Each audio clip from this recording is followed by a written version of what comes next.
All right, I want to invite you to turn to 1 Peter chapter 5, verses 1 through 4. We are quickly coming to the end of the book of 1 Peter. And in the passage we look at this morning, he talks about spiritual leadership, and I want to give you a basic introduction to spiritual leadership. If you do a Google search on spiritual leadership, you will get 6.6 billion hits.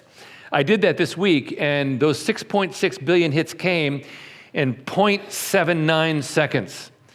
That's a lot. Those are a lot of articles on leadership. And you wonder, why are people so interested in leadership? Why? I think part of it is that people want to be led. They sense that we're living in a time where we need good leaders. And so how do you really define leadership? Leadership is, at its core, is about transforming vision into reality through people. That's what it means to be a leader. You got a preferable future. You got something that you want to see take place. You know you can't do it yourself. And so you want to take people, gather people around you, coalesce them into a group, and you want to accomplish that vision through people. If you look at who the great leaders are, you see people like this: Winston Churchill, Nelson Mandela, Mother Teresa, Abraham Lincoln, Steve Jobs. It's interesting that if you Google great leaders, the same leaders tend to come up on most of the lists, and these guys are included in most of the lists. You also have this person, Jesus of Nazareth, the one who split history into BC and AD.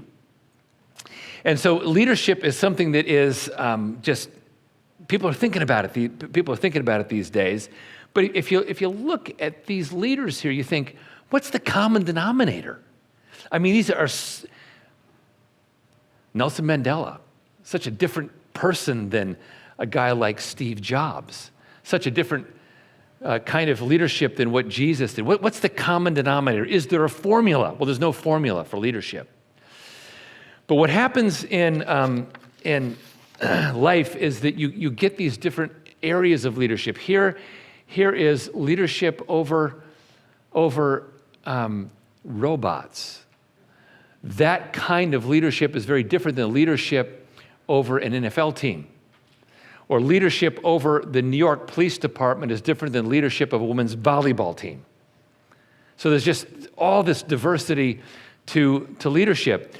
I want to talk about the kind of leadership this morning that we could say is spiritual leadership. Spiritual leadership is something that God calls all of us to. Everybody in this room at some level is a spiritual leader. As a mom or dad, you provide spiritual leadership to your kids. As a spouse, you provide spiritual leadership to your partner. As a friend, you provide spiritual leadership informally to other friends. If you are in a small business or corporate setting, by the way that you live your life in that setting, you are providing a measure of spiritual leadership. People are going to see what a Christian is like by observing your life. So what does it mean then to be a spiritual leader? Well, that's what Peter talks about in this concept of shepherding in 1 Peter 5, verses 1 through 5. So I want to talk about that this morning. And I want to give you three aspects of what it means to be a spiritual leader. And the first one is humble authenticity. Spiritual leaders are passionate about demonstrating authenticity. We see that in verse 1. So, I exhort the elders among you as a fellow elder and a witness of the sufferings of Christ, as well as a partaker in the glory that is to be revealed. We're going to stop there because Peter is doing something very specific in the first part of that verse. Peter is addressing the elders in the churches in northern Asia Minor, modern-day Turkey. He had planted a bunch of churches there. And now he is addressing the leaders of those churches, whom he calls elders. Now, when you think elder, don't think about person with a business suit on sitting around a conference room talking about buildings and budgets and forecasts. Because the people to whom Peter is writing are relatively new believers who are helping to lead churches that are recently planted. And so Peter is describing leaders who are leading in a very organic way these new churches that were being planted. The terms that are used for spiritual leadership in the New Testament are elder and overseer. Elder would refer toward that person's relative spiritual maturity, but I will tell you that the people that Peter is writing are very new to Christ. I'm not sure how spiritually mature they were, actually. And the idea of overseer refers to somebody who's willing to accept responsibility to oversee a movement. And these people were overseeing a movement in their respective cities where there were a bunch of house churches. And so Peter is writing to them in a particular way, encouraging them to express leadership. Now, I think Peter's words can apply directly to any of us who are doing any kind of spiritual leadership in the church or in the community. And Peter is emphatically saying, I am a fellow elder. I am a witness to the sufferings of Christ. What is he doing? He's bringing himself down to their level. He's a very famous guy. I mean, he was Jesus' lead disciple, and he's bringing himself down to their level, being authentically humble in their presence. I want you to think about what Peter could have said. He could have said, okay, you underlings, let's get one thing straight. I was Jesus' lead disciple, and we had like Peter, James, and John. I was always first in that list. I was there at the Transfiguration. I was there in the Garden of Gethsemane. I was the first to declare him the Christ, the Son of the living God. I'm pretty awesome, and you need to listen to me. If you're still not convinced, read the book of Acts. I'm amazing in the book of Acts. I heal all these people. I was going to the Gentiles before Paul was even saved. So you guys need to listen to me. He doesn't do that. Instead, he gets right down on their level and he says, man, I'm an elder just like you guys are. I'm a leader, I'm a spiritual leader just like you are. And I'm a witness to the sufferings of Christ just like you guys are as well. Then he continues with his witness in the sufferings. When he says he's the witness to the sufferings of Christ, imagine what people back then would have thought. Peter was there in the courtyard when Jesus was being tried. Remember that he denied Christ 3 times. Jesus is taken out of the high priest's house, and in the 3rd denial, their eyes lock. And Peter denies Christ in front of Jesus, and their eyes are looking at each other. So when he says, I'm a witness to the sufferings of Christ, there's a lot of humility that is contained in that idea. And he's still a witness to the sufferings of Christ because Peter was a guy who was flogged, jailed, then he was released from jail and flogged and whipped again. I mean, he's continuing to encounter the sufferings of Jesus. All I'm saying is this: Peter is getting himself down on their level, and he is identifying with them as leaders. That is a particular form of leadership called shepherding, where rather than lording it over somebody else, you identify with the people that you're leading. Now, last week I talked about Jim Mattis's book, former Secretary of Defense, called Call Sign Chaos. I had some people ask me about that book. You bought it. Some people bought it, read it, loved it. But one of the things I was really impressed with Mattis's book is he said, if you want to lead well at a higher level, you always have to know what people are going through at the lower levels, always. If you don't do that, you can't lead well. Jim Mattis did that as a 4-star general.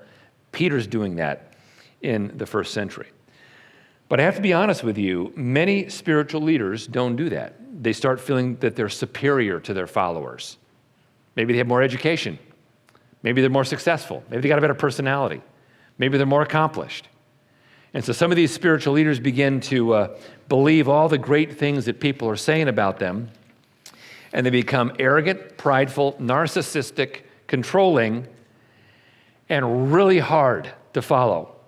Sadly, a lot of spiritual leaders fall into that category. You can probably think about some names as I'm even saying this. Spiritual leadership, spiritual leaders who went off the deep end because they were arrogant and narcissistic and began to believe that they were amazing and awesome. Peter will have none of it. What he wants to do is get right down on the level of his followers. So let me just take this into our day for a moment. Everyone in this room is a spiritual leader at some level. If you have friends, you will lead them informally at some level. I have friends who, there's no like formal leadership structure. They're just my friends.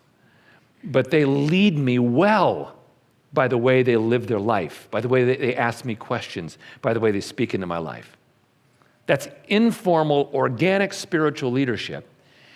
And they don't say, I'm a leader to Rod, or I'm a leader to somebody else. No, they're just doing it because that's the impulse of somebody who's growing in Christ. I want to lead as a shepherd because that's what God has called me to do. If you're a spouse, you will naturally lead your spouse. Husbands will naturally lead their wives. Wives will naturally lead their husbands. I have a wife who is a very, very skilled spiritual leader of me. And there will sometimes where Cindy and I will be in a discussion about something, and she will say it sort of like this, Rod, and we'll start talking about it. And I realize, you know what, that might not have been the best direction to take, but not because she said that, because of the way that she led me in this not so wise thing I was getting ready to do. Wives do that to husbands. Husbands do that to wives. There is a natural, organic, spiritual leadership that happens within the body of Christ. If you're a parent, you are certainly a spiritual leader. You're leading these wonderful children that God has given to you. If you're a church member, you have informal spiritual leadership, or maybe it's a formal position as a small group leader. You're a leader there. If you work in a small business, lead a corporation, I'm telling you, you are a leader. If you work in a school setting, you're a leader toward your students. Everybody in the body of Christ at some level is a spiritual leader. And we need to seize that idea and run with it. And what lies at the heart of spiritual leadership? What comes first is authenticity and humility. If you do a Google search on the best books on spiritual leadership, this one shows up all the time, Good to Great by Jim Collins. It's now pretty dated, but a lot of people have written about this, and Jim Collins talks about level 5 leaders. And level 5 leaders have a unique combination of humility and will. He calls it professional will. Humility, personal humility, and professional will. Now, his paradigm was sort of tested in the leadership literature, especially in the Harvard Business Review. And many people have come back and said, nope, what Collins said was spot on. The best leaders are those who have professional will coupled with personal humility. It's very similar to the paradigm that Peter is offering in 1 Peter chapter 5, verses 1 through 4. Now, with that in mind, let's turn to the second aspect of spiritual leadership that Peter points out, and it's visionary patience. I will describe and define visionary patience in just a minute. But leaders engage in a form of humble direction called shepherding. Shepherding, Peter uses the word as a verb, and I'm gonna say that visionary patience is wrapped up in this. So here's the verse. Shepherd, the verb, shepherd the flock of God that is among you, exercising oversight, not under compulsion, but willingly, as God would have you, not for shameful gain, but eagerly, not domineering over those who are in your charge, but being examples to the flock. Let's drill down into what this leadership paradigm implies. The first thing that it implies is that people are sheep. Sheep are very dependent creatures. They are not fast runners. My daughter's roommate, when she was at Baylor University many years ago, raised sheep. And she taught the sheep to jog with her. And so you could see her jogging in the morning, and the sheep were jogging right beside her. And sometimes it's hard to get the sheep to keep up. They're not particularly fast runners. Sheep aren't big and imposing. They don't look fierce. I was raising my son's German Shepherd Malinois mix, and this dog, when he wanted to look angry, he could. Like, he could lift up his jowls, and you would see these fierce teeth. But the dog was very nice, but he looked mean when he would do that. He looked like he could scare people. Sheep aren't like that. They don't pull back their jowls, revealing sharp and dangerous fangs. They are timid. They instinctively flock together with the idea that if you got a big group, you're less pervious to some bad wolf or something like that. And if they don't have a good leader, they will make very poor decisions. There's a story that comes out of Turkey in 2006 where a man who had a very large flock of sheep was leading them along a ravine, and there was a bridge in the ravine that was not a safe bridge, and the sheep were going along, and they turned onto the bridge, and the lead sheep fell off the bridge into the ravine and died. The second sheep falls into the ravine and died. The third sheep falls into the ravine and dies. The fourth, the fifth, the sixth, 400 sheep fell down into the ravine and died. Somebody lost a lot of money on those sheep that day. But sheep do dumb things. They get themselves into trouble. And that happens in the body of Christ. Sheep make bad decisions. Sometimes they make bad decisions sexually.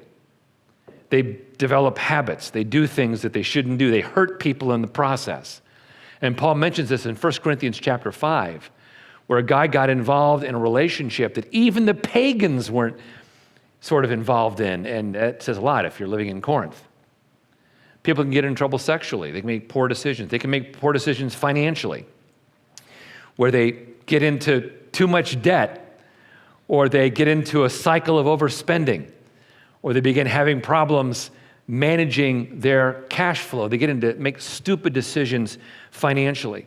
This is what happened to the co-worker of the Apostle Paul. His name was Demas. And Demas, it says, fell in love with this present world, and he went to Thessalonica. That was a tax-free city. He wanted to make his fortune. He got into trouble financially. You can get into trouble with pride. There was a guy in the book of 3 John named Diotrephes. And John says, Diotrephes always loves to be first. He's a really controlling guy, and he won't listen to anybody else in authority. So sheep can get into trouble in all sorts of ways. But here's the deal. If you're going to be a shepherd, you have to tolerate some measure of chaos among the sheep. That's part of the leadership, the responsibility, the job description of a shepherd is you've got to tolerate chaos among the sheep. Over the years, I've had a number of friends who are pastors, and I've heard them say something like this. They've said, I am so frustrated with members of my church. I'm so frustrated. They are just not growing in Christ. They're making stupid decisions. I'm so frustrated. I can't get them to move along the path of Christ-likeness. I'm so frustrated with them. I can't control them into Christ-likeness. Do you hear a problem there? Yeah, the problem is, if you're a shepherd, there's going to be some measure of chaos. People are going to do dumb things.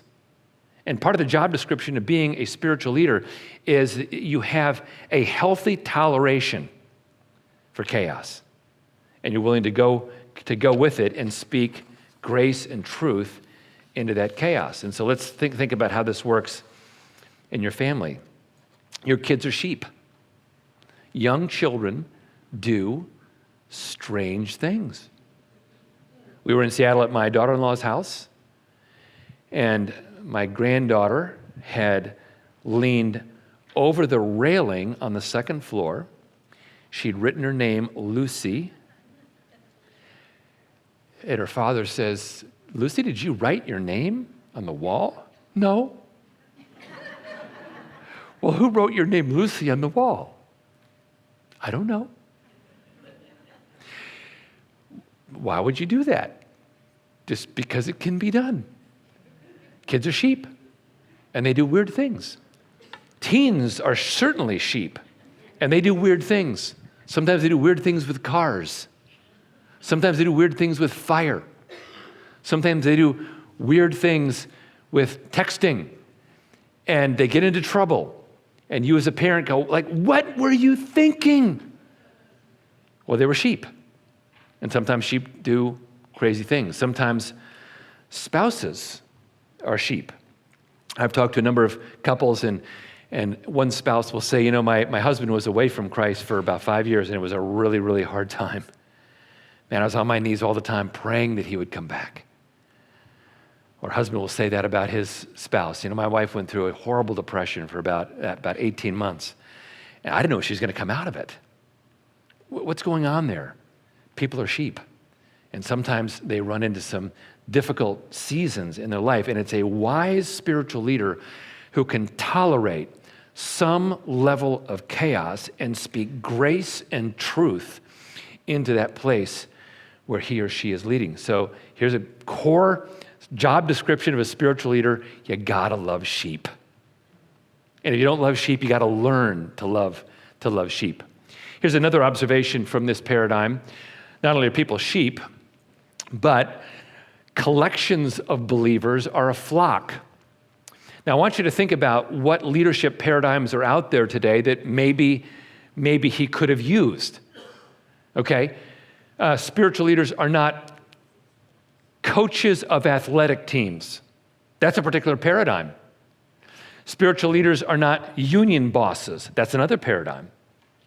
Spiritual leaders are not academicians within their home. That's another paradigm. Spiritual leaders are shepherds, and collections of believers are called a flock. And what's the primary thing that a flock needs? A flock needs a leader who loves. A flock does not lead a leader who's got a bullwhip. That's not the symbol of a leader. Okay, come on, sheep. Bam, I'm gonna whip you into shape. No, what does the shepherd have? He has his staff and his club, and the club is not for the sheep. It's for the wolves who are coming after the sheep. The staff lifts up the sheep when they fall, and the club protects the sheep when they're in danger. Do you see those are instruments of protection and love? You don't use a bullwhip on a little lamb. Now, I know people who just do not get this paradigm at all. I knew a guy who was a brilliant business leader in another city. He was rising up his company, and he was respected by everybody. And then he switched careers, and he became a business consultant. And he was rising up in that industry, and he was well known among Fortune 500 companies. He was a brilliant business leader. So he thought he would take his same managerial prowess and power into his home and apply it to his son. And he was going to manage his son into excellence and manage his son into success. And his son was a very sensitive artist who loved music and loved the graphic arts. And he just crushed his son because he applied his managerial paradigm within his family. And what you need in a family is the shepherding paradigm, because kids are sheep and they need to be loved, and they need an environment of grace and truth where they can be brought up into a place of growth. He didn't get that, and it crushed his son. My dad did something that I continue to deeply appreciate to this day. My dad functioned as a wise shepherd in a particular season of my life. I graduated from Southern Methodist University with a degree in business, and I wanted to go to graduate school. I also wanted to marry my wife at the same time, and I didn't have the money to do it. So my dad, who was a very good leader, my dad was president of a company at the time in Milwaukee, Wisconsin, and I knew my dad loved proposals. So I wrote a proposal for my dad. And on a Sunday afternoon, I presented the proposal to him, and I was super nervous about it. Because the proposal was, I want to go to graduate school, I want to get married, and will you help me out? And so I presented the proposal, and my dad asked me a series of questions. And the more questions he asked, the more I relaxed. The more I relaxed, the more I shared my heart about who Cindy was, about what the graduate program was, and I felt known by my father. That was a wonderful thing. I felt known by my dad. And at the end of however long it was, my dad, with a lot of kindness, said, green light, go for it. And for the next 5 years, my dad was, and my mom, were incredible in the way they helped shepherd me, their adult son, into a place where I would launch. He was being a good shepherd, and I deeply appreciated that. Here's a third observation about this paradigm, and that is spiritual leaders need to constantly check and recheck their motivation. If you see that picture, that sheep has its tongue out. And when sheep start putting the tongue out at you, you got to check your motivation. So here's what he says: exercise oversight, not under compulsion, but willingly as God would have you, not for shameful gain, but eagerly, not domineering over those in your charge, but being examples of the flock. You see the not buts? You got 3 not buts in those two verses. And he's talking about checking your motives as you're leading. The first area is willingness. Now, here's the idea. If you're a mom or a dad, it sort of seems like you're forced to be a parent. If you're the mom or dad of a teenager, you're forced, like, this is my job. I'm their parent. But what Peter is saying is, when you face a leadership struggle as a spiritual leader, you can have a cranky attitude, or you can say, you know what, I'm going to lean into this. I'm going to lean into this, and I'm going to do this joyfully. I'm going to do this willingly. I'm going to do this because I want to do it. So if Cindy comes to me and she has something that is happening, I could say, don't talk to me about this now. Like, it's the third quarter of the Cowboys game. Why would you do that? She's more of a fan than I am, so she would never do that. But my impulse should be lean in, proactively move into that setting. That's the idea. Okay, I guess I have to. And my wife, I got to do this. Not too happy about it right now. He's saying, check your motives and do this in a way that is willing as opposed to grudging. The second motive here, willingness, is not giving in to selfishness. Like, if you're a spiritual leader, you could say, you know what, I'm in control. I get to do what I want to do because I'm the spiritual leader. And that's not a good place to be. There was an amazing story that came out of the UK 2 months ago. Thomas Cook Airlines went bankrupt. Thomas Cook Airlines went bankrupt, and they announced it suddenly while 600,000 of their passengers were somewhere in the world. So when the announcement came, 600,000 passengers around the world had no flights, no way to get home. Very hard to rebook those tickets, and some people were stranded for a good number of days. Here's the backstory. The backstory is the executives knew they were going bankrupt, and during that time, they allotted for themselves $35 million in bonuses for everybody. Well, that's a quintessential example of, I'm using the perks of my power to benefit me. And sometimes spiritual leaders are tempted to use the perks of their power to benefit them at the expense of those they lead. Peter's saying, don't do that. Don't do that. Instead, be selfless in the way that you lead. And then he talks about this idea of controllingness, not domineering those who are in your charge, but being examples of the flock. It's so easy to get into a controlling, micromanaging behavioral style. You have to do that with dogs. Because what I learned as I took these courses on how to raise my son's dog is that the dog, for the first 6 months or so of your life, his life, he needs to see that you are like Zeus. Like you are, your word goes, and he doesn't get to have a say in anything. And I did that. I did exactly what the trainer told me to do. That dog knew I was Zeus. And when the dog got old enough, I could trust him in all sorts of ways because he knew I was in charge. But that's dogs, not people. People, if you start acting in a controlling relational style, what do people do?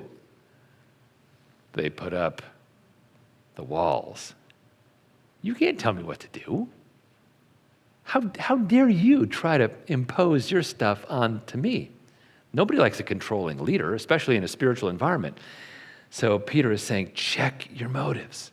So let's pull this together and let's look at what this means.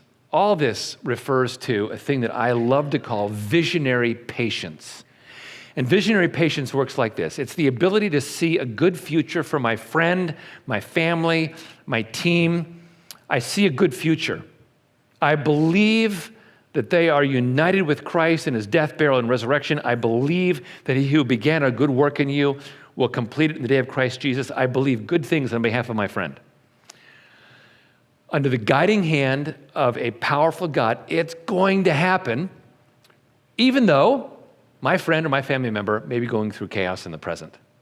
Visionary patience is the ability to embrace God's big, abundant future for somebody and accept the chaos in the present. I will tell you, that's a very hard discipline. We all love embracing the vision of the future. But boy, is it hard to also accept the chaos of the present. And that's the job description of a spiritual leader. It's both. It's visionary, plus there's the patience. Now, Peter includes one more thing briefly at the end. Spiritual leaders also serve under the chief shepherd, anticipating reward. When the chief shepherd appears, verse 4, you will receive the unfading crown of glory. I love this idea because in the ancient world, there were judgment seats set up in cities and in stadiums. And those judgment seats were places where the judges or the evaluators would sit, and they would evaluate things that were happening politically or happening athletically. So if you had run a mile race, you would appear before the judge on his judgment seat at the end, and the judge would ask you if you had trained according to the rules. And if you had trained according to the rules and you won the race, you were given the crown. The crown was a woven olive crown or a laurel crown, depending upon whether it was the Corinthian Games or the Isthmian Games. Now that crown did not last very long. I mean, after a week, it's a little dry. After a month, it's really dry. After a year, the thing is brittle, and then it's gone. And you didn't even get a chance to take a picture of it with your phone because no phones were back then. You just had the memory of it. And what he's talking about here is the unfading crown of glory, an eternal reward that comes because you were involved in shepherding somebody. Being a spiritual leader. Now, why would you receive a crown of glory at the judgment seat of Christ? Because shepherding's hard work. Because you got to embrace the vision for the future and the chaos in the present. And that's not easy. By the way, the judgment seat of Christ, the issue at the judgment seat of Christ is not your sin. It's a time for the risen Jesus to evaluate your life from salvation to heaven. And if you've done well, you receive a reward. And one of the things you can do well is you can lead people spiritually. With that in mind, let's look at some takeaways about learning to lead. Takeaway number one, identify your primary places for spiritual leadership in this particular season of your life. Our lives have seasons to them. Sometimes you recognize the season. Sometimes maybe you're not so conscious of the season. But our lives always have seasons to them. Sometimes it's the season of young children. Then it's the season of teenagers. Then it's the season of empty nest, or it's a season in your business where you're incredibly busy. Now there's a new season in your business. Our lives have seasons. And so it's important to assess, where is my primary place for spiritual leadership in this season of my life? Maybe it's being a small group leader here at Grace. Maybe it's with your family. My wife got her master's degree in biblical studies at Dallas Theological Seminary, used none of that for about 15 years. Then she came on our staff, and now she's using that degree. But that early season was shepherding our 4 kids. So what season are you in, and where is God calling you to lead spiritually in that season? And I'm just arguing that everybody in here at some level is a spiritual leader, because that's what God calls us to. Make disciples is the Great Commission. Make disciples is about being a spiritual leader somewhere. Second application is this: serve as a spiritual mentor to somebody. I'm putting up here a picture of the sunriser at Egbert's, because when my son was about 10 years old, I met every Thursday morning at Egbert's, and I would go through a discipleship book with him. And sometimes, Donnie Moreland, I would see you there, right? I'd see you there at Egbert's with my son. Now, Jared's primary reason for being there was not the discipleship, it was the food. It was that. But a while back when my son came home, it was probably a year ago, he found that old discipleship book, and he read through it. He said, "Man, Dad, you discipled me when I was a kid." I said, yeah. It was really fun.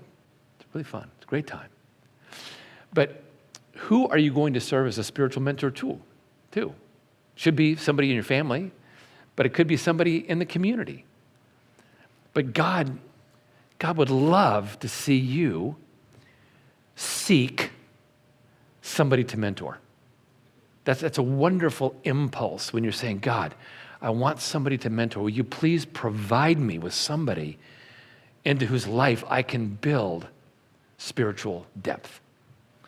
The third takeaway, as you lead, express radical grace. Here's a sheep who got a bucket attached to its head and was running around trying to figure out how to get the bucket off. When you lead spiritually, you will eventually encounter somebody who does a dumb thing or a series of dumb things. That's okay. Sheep are sheep, and that happens. So what you do when that happens is that you learn to express radical grace, and at the same time, you bring in the truth that heals. When you are a conduit of radical grace and the truth that heals, that sheep who got himself or herself into trouble learns how to get out of trouble in the power of God and learns how to move into a new direction. And that's a really good thing. And then the final takeaway is, please maintain a robust view of the supernatural. One of the things I just love about the discipleship process is when I know somebody well enough to be honest with me, and they say, I've done some pretty rough things. And they tell me about some of those rough things. And then I come to see the power of God give them the strength to build new habits, to build a new perspective, to make new choices. I love seeing that, because in my role as a spiritual mentor, seeing the power of God change somebody's life has given me great confidence in the power of God to change anybody's life. But when you're doing spiritual leadership, you've got to maintain a robust view of the supernatural. If you want to be a really great leader, go coach an NFL team. You'll be awesome. You won't be Bill Belichick, but most people are not going to coach NFL teams. If you want to be a great leader in God's sight, this is what it comes to. Learning how to engage in genuine, authentic, humble spiritual leadership where you learn to love sheep. Tell you what, the thing I would love about our church is if more of us said, you know what, that's what I want. I want to be a spiritual leader to somebody. I want to be a disciple maker. I want to lead a small group. I want to lead somebody spiritually, helping them to grow into the likeness of Jesus Christ. That's my desire for our church, is that more of us would sense that impulse and go, that's me, count me in. I want to see that happen. Let's stand for a closing prayer.